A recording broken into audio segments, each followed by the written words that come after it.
All right, so we are now here for Misconsensus Season 2, Episode 2 with the great Juan Ponce Enrile. I'm gonna go around. I'm not Juan the Great. I'm just Manong Johnny. Tito Johnny, there you go. So we have a brand new panel today. So I'm gonna go around and introduce everybody. Back for her second time because of the wonderful reception that you got last week is Trixie Cruz Angeles. I want to give her proper introduction. Requested ka pala. Trixie did last episode, and she was wonderful. So Trixie is the former commissioner for Cultural Heritage in the National Commission for Culture and the Arts from 2003 to 2007, and she is currently the host of the #1 political radio show in the country by far. And then, of course, we have the legendary Arnel Ignacio, former celebrity, now works in government, which is a trajectory that very few people do. I'm speaking sarcastically, of course. Arnel, obviously, is a singer, actor from back in the day, and now he's a former deputy administrator of OWWA, and now the spokes for the number 31 Juan movement. Is that correct? Yes. I said properly? Yes, of course. And then to my left is my friend, Jesus Valsis, one of the very few people that I like from the Yellows. But I'm not yellow. You're not yellow, okay. He is, he I'm is, Philippines. yeah, so he's an attorney, and one of the biggest proponents for LGBT rights in the country, and he is coming off a giant win in the Harvard World Championships of Debate, for high school. Congratulations, my man. All right, so right now the four of us have the honor of asking who, in my opinion, is the indisputable most intelligent senator of all time. Anything. He's been in service for the last 50 years now, half a century, which is preposterously amazing, right? So right now we're gonna go around and we're gonna ask questions to the great Mr. I'm gonna start if I may. Okay. So Tito Johnny, I prepared these questions. I really wanted to ask this like a long time ago.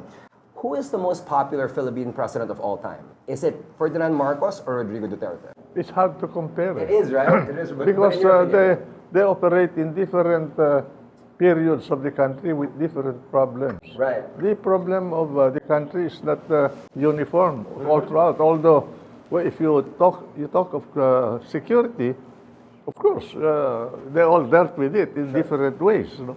But in economy, sometimes they're lucky. The economy of the world is vibrant. Right. There are no crises, financial crisis. In the case of Marcos, he was hit by several crises, financial crisis. We had scarcity of fuel, scarcity of rice. Then there was a financial meltdown. But he was able to weather that. And Marcos was faced with a new rising Communist Party of the Philippines under season. Until today, we had that problem. Right. And then after that, the EDSA revolution, where the president sainthood postponed. And then after Cory, After Cory, well, my good friend General Ramos. Then we ended up with PPA, EPIRA. Somebody said before I came here, it's not EPIRA, EPERA. Well, Tito Johnny, the reason why I'm asking is because last week you said that once the president gets past his third year, his grip on power will begin to wane, right? It is humanly impossible. Correct, I agree. Yeah. For one man, even if he is a Duterte, a Marcos, a charismatic, whoever, to do much in a period of 6 years. I agree. Yes. I totally agree. Yes. You know, it's natural. It's a human trait. The successor would want to make a name for himself. He will discard all the policies of the predecessor and then make a name for himself, just like this proposal to do this, to unlock the traffic in Metro Manila. Then they say they're going to have a subway, they have to go do so many things. 10 years will not be enough to do all of that, you know. Yeah. By that time, Mr. Duterte is out. We do not know the policy of the next one. That's right. We do not even know who will be the next one. Sundutan ko pa, sir, yung sa EPIRA kasi sa tingin ko malaking issue yan. So I think susuportan nyo na i-amend or i-abolish ang EPIRA. Hindi naman i-amend dahil nandyan na yan eh. Kailangan natin, sir? systems loss. Magkano ang systems loss nila? Bakit ganun kalaki ang systems loss ninyo? Anong problema? Efficiency? Pagkatapos yung mga kinakarga ng mga pit. FIT, ewan ko pa kung ano yung fit na yun. Basta nandiyan siya eh, bayaran mo. Pagkatapos, yung stranded cost, stranded, marami yun. Mga stranded debt. Yung stranded debt, stranded ba hanggang ngayon? Senator, may proposal na igamit yung Malampaya funds to subsidize electricity costs. Current bill yata yun, sir, ngayon, no? With Senator Ayun nga ang problema What dyan. would your opinion I filed a bill to accept the Malampaya proceeds from any tax. Tinatax pa yung tax na yung kinakarga sa presyo ng kuryente. Tatanong kayo, bakit hanggang ngayon hindi nangyari yun? So may lobby. At saka, gusto kong tanungin, ano ba talaga ang reserva doon sa Malampaya? Meron pa ba yan? Ilang taong pa? Ha? At bakit hindi bumababa yung share ng foreign developer? Malaking Na-recover na nila yung lahat yung kanilang ginastos doon eh. Dapat naman yun, pag naka-recover na sila, corresponding, relatively, akyat naman yung share ng gobyerno. Di ba? Dapat gano'n ang kontrata eh. Bakit ganyan? Eh kung gagawin nyo sa Benham Rice, gagawin na naman yun sa West Philippine Sea, lugi tayo, lugi. Hindi tayo. Lugi ang bayan, lugi ang consumer. Many say, sir, that the Bataan nuclear power plant can be revived. It should be. I think it should can be revived. Would you Anything support that as a senator? anything can be revived if you have the money. Fine. What was $16 million at the time is probably now about $4 billion. Correct. That's right. It takes at least $1 billion to create a nuclear power plant. Marcos envisioned that to be first the start of our non-reliance with hydrocarbon as a fuel for our energy. Because we anticipated that since hydrocarbon is finite, there will be a time when the supply will dwindle or disappear. Okay? And it's coming now, in this century. So he said, let's go nuclear. We'll start with, I think, 600 megawatts. Apart from that, Marcos had an idea. We are a small nation with a small population at that time. And we have big countries around us that can dominate us. We have to have the means to defend ourselves and secure our people. The first job of a government. And so he said, let's produce our nuclear weapons. Yeah, he was a visionary. So you had a plan for that, potentially. I was the Secretary of Defense. This generation has been fascinated by Marcos, not only because of the information that's coming out about Marcos, but what is the most misunderstood concept about Marcos? Well, I will tell you. For me, there are two things that Marcos that made a mark in this country. One is rural electrification. When Marcos became president, he embarked on irrigation, and we produce enough rice for ourselves, rural electrification, and there is one thing that he did, which people have forgotten and do not talk about it. He democratized education in this country. Yes, he did. Yes, You do not have to come to Manila to get a university diploma. What policy of Marcos did that? The creation of state universities. Well, Did he pass a law? he started with Mariano State University of Ilocos Norte, followed by Cagayan State University. I was the one who drafted the charter of the Cagayan State University. And then Isabela. And then that spread all over the country. Tito, I have a question. This is a little complex, no? But there's a new candidate for the American presidency. His name is Andrew Yang, and he's running. Andrew Yang. He's running for president in 2020, and he's as a Democrat, and he is getting so much love from both the Republicans and the Democrats because his platform is universal basic income, UBI. So basically, every adult in the United States gets $1,000 a month, no questions asked. No question. So it eradicates poverty. That is okay because they're rich. The rich, exactly. But we are not rich. Correct. We pretend to be rich, to be a rich country. We are not yet rich. So FDI first. I love that he knows before that. UBI. Galing. We need to at Yes, least attain a certain degree of industrialization Correct. to create the jobs here.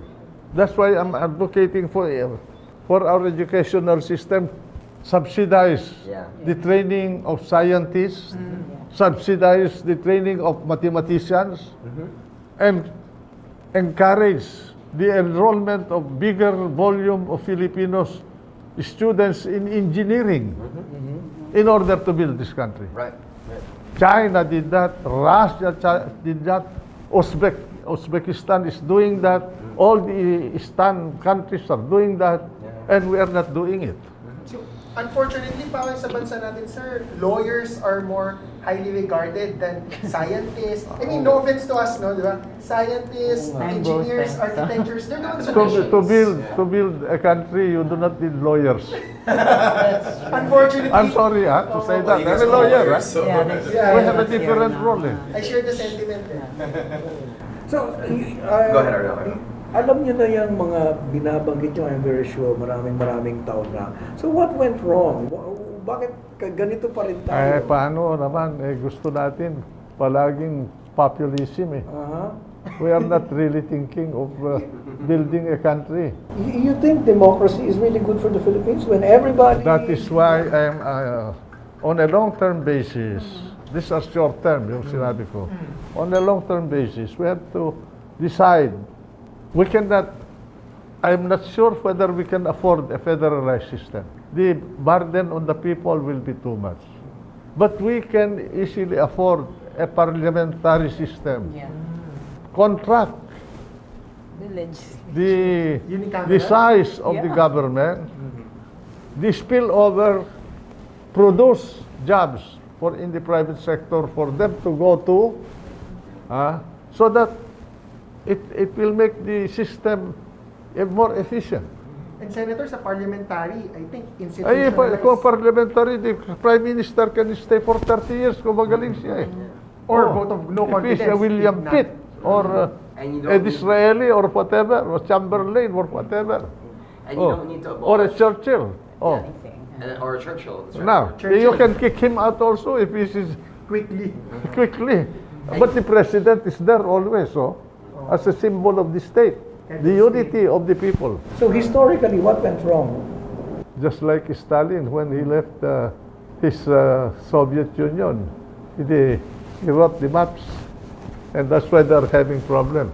The Americans gave us a unitary presidential system, knowing that we are not really united, and Wow, that's we will be interesting. clawing each other. So it's the structure. It's really the structure. How do you suggest, do you have any You're ideas how we talking can of solve that? integration. Well, easy. If we have the money, then we can put tunnels to connect the islands, except Surigao Strait, because that's Yeah. too deep.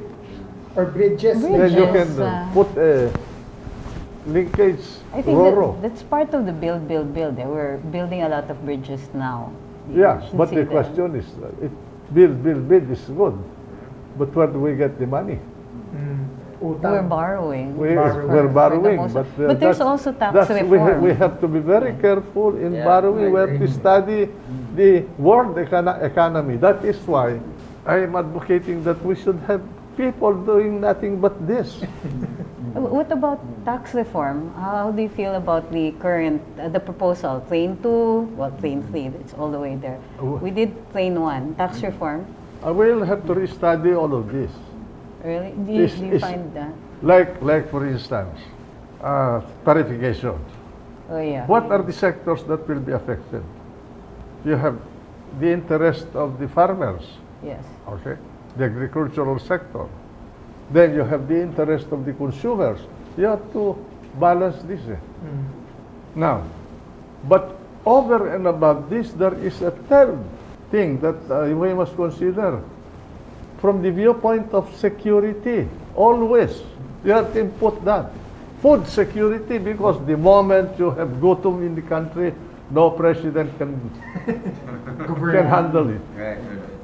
What do you think about the rice tariffication? That is the problem. I was just talking about that.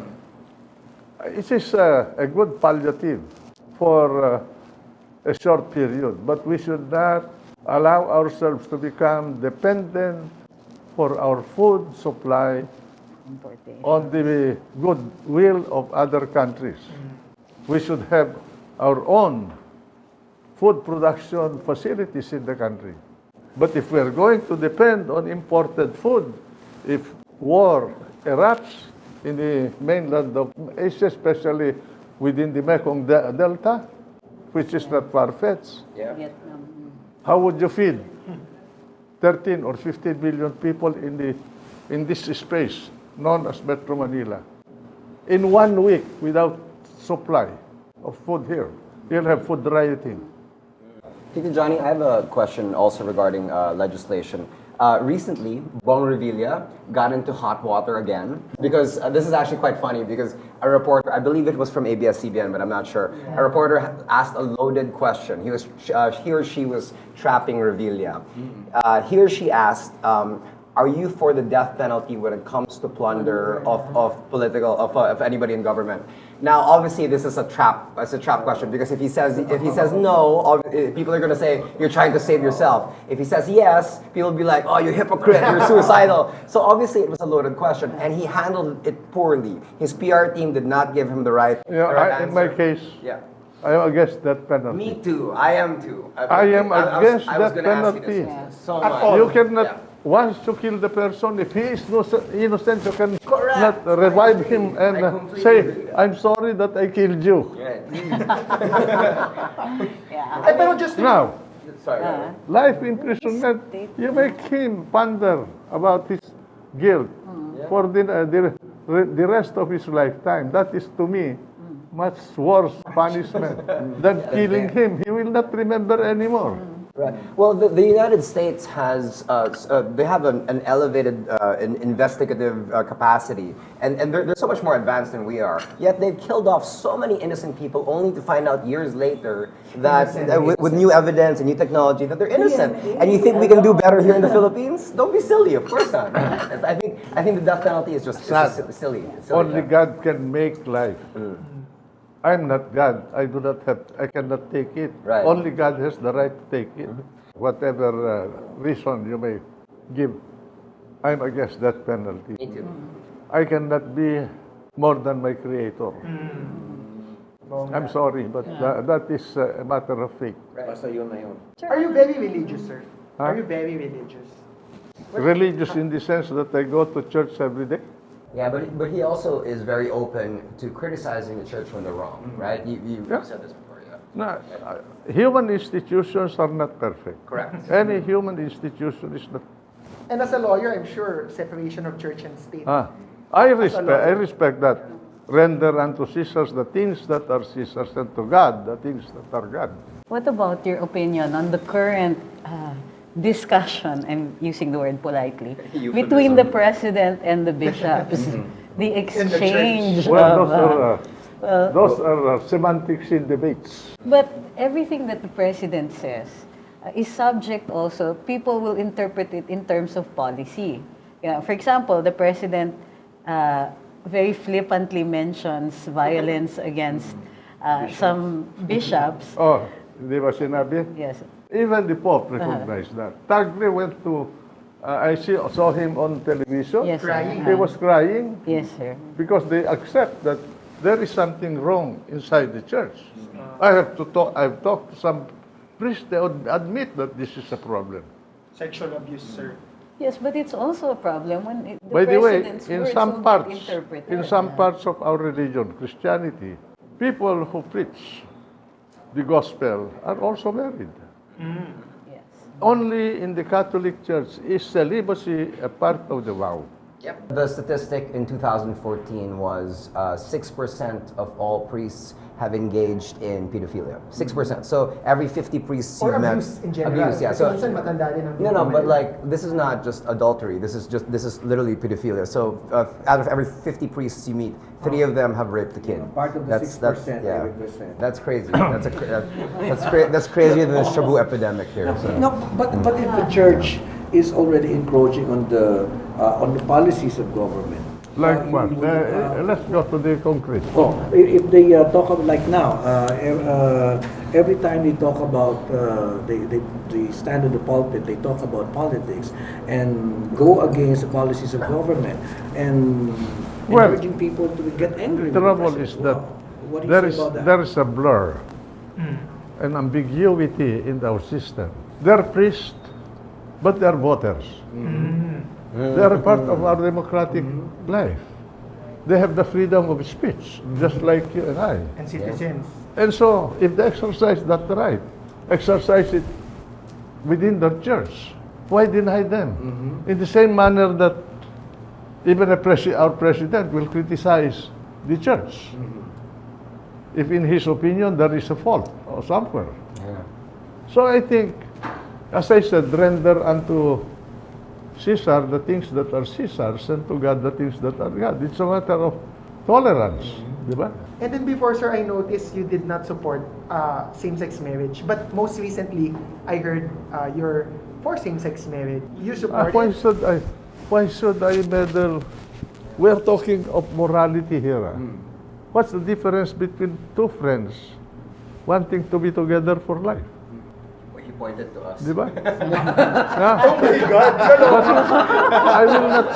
Congratulations. I will not meddle. He looks gay. Charot. As a legislator, I will not meddle with the way people live their lives. That's a great answer, Tito. For as long as it is not in violation of the law. Correct. I'm gonna pivot as a heterosexual man to a fun topic. So like, Ayaw mo na lang. We are We're just good friends, We're just good friends, Senator. I'm a heterosexual man that's pro gay marriage. Pero I'm pro gay marriage. ako pa rin, I wouldn't want government to meddle in my Absolutely. private. Actually, I don't want government meddling in any of my business in terms of anything. Ang Not- hirap kaya. But Tito, I wanna. Because if that is what makes them happy, gusto ko happy ka. Happy ang LGBT community. Yeah, there you go. So Tito, I have a fun question. So it's twofold now. So the first part is, back I did my research. So back in the 80s, apparently you were in the minority in the Senate. It was 2 against 22. It was you and Joseph Estrada against 22 other senators, and these were some, This was the time of Cory, correct. And these were the some sainthood postponed. yes, exactly. And some of these 22 senators were very sharp, no? And then eventually Estrada flipped and it was 1 on 23. Yet I hear that you whipped them into shape. You fiscalized the Senate and like you out-debated, that's what I heard, you out-debated everybody. Can you elaborate on that situation? The basis? Like, 1 in 23, what is this agreement? Well, Please I elaborate. will tell you. Yeah. You asked Senator Gordon. I was the minority floor leader of the Senate of 24, alone. A minority of 1. Oh, there. We were discussing Mount Pinatubo erupted. So the Americans left Subic, no jobs for 26,000 people. And so the ruling party, the Liberal Party under Cory, were agog out of save these people from hunger. We were on the floor of the Senate. I was just watching them. They were talking. Dick Gordon and Kate Gordon were there. And then we were discussing the DCDA, Subic law. Finally, they did not know how to create a free port. And Salonga came down from the rostrum and said, Brad, can you help us craft? Can you help us craft the law to create Subic into a free port? The majority as the And minority. then Dick Gordon approached me also. So the session was suspended. And Dick is a very good friend of mine. I protected his family. So I wrote it on the floor. The law that created Subic. Oh, Came from the it minority. did not come from the 23. So Tito, the second part of that question I wanted to ask you, since I think an overwhelming majority consider you, at least I do, the most intelligent senator ever.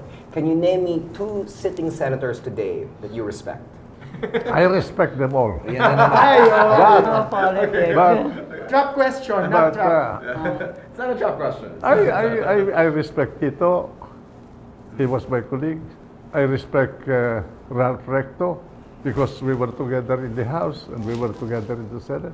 I respect Dick, he's a very good lawyer. And many others, many others. If you win again, Senator, there are many neophyte or new senators that I will shepherd them.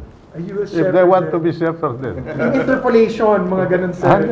Hey, Sa mga ay, debates. si Lito Lapid eh. Kasama ko yan. We were elected together on the same batch. When I tried to interpellate him, he said, sabi mo sa akin eh, sa speech mo, gusto mo happy ako. Sabi ko, Lito, no more interpellation. Nahirapan. Never kayong nagparamdam sa kahit na sino niyong kasama na mas matalino kayo kaysa kami. Where does that come from? Hindi ba kayo nai-irritate minsan? Kami nga, napapanood lang naman, nai-irritate The na point kami. said, my friend, listen to others. Even the dull and the ignorant, they also have their story. Ay, bongga. Di ba? When I met your daughter many months ago, before this whole campaign period started, she told me why you're running for Senate at your age. She said that when you were in Krame for those couple of years, she brought you a brand new library of 100 to 120 books. And she said the reason why you decided to run for Senate is because while you were in Krame, you basically read every book, and with your brilliant mind, you created a mental map of everything from geopolitics, national to global economics and all that stuff, and you're able to create this this brand new, I guess, system on how you want the Philippines to move forward. And you said that you wanted to impart it to the younger generation before it's your time to go. And immediately I was like, I want to be part of this.